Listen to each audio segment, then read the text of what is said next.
welcome back. Today we're looking at the Crystal Clusters by EnderToys Terrain. These are honestly a nice little bit of scenery, nothing major, just a good piece of scatter terrain for Warhammer 40,000, or maybe even some cave dressing for Pathfinder or D&D.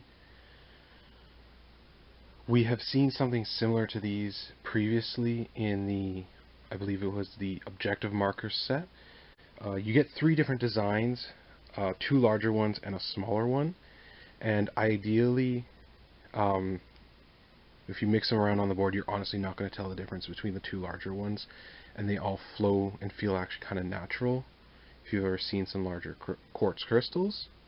I wouldn't use them as like your core pieces of terrain, but easily they can be fit into like a Necron Tomb World for scatter terrain.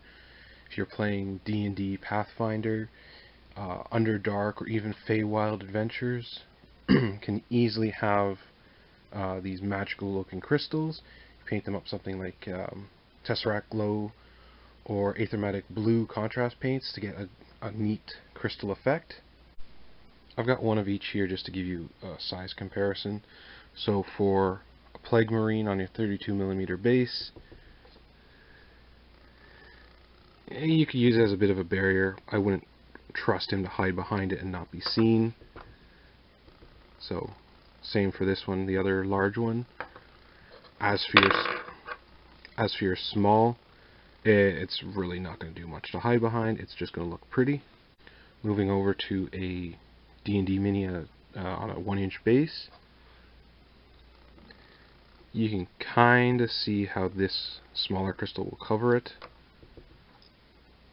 But these 2 larger crystal bases, they are going to easily block your character and probably give a fair amount of cover. Now, a heads up for anybody playing D&D, these are not on a 1-inch base. It's more like a 32 or 33mm. So just beware that if you're putting it on a grid, you can always cut it down. It would be easily able to be shrunk down so it has a base that fits on a 1-inch grid. So yeah, not a big piece of terrain to define a battlefield, but a nice way to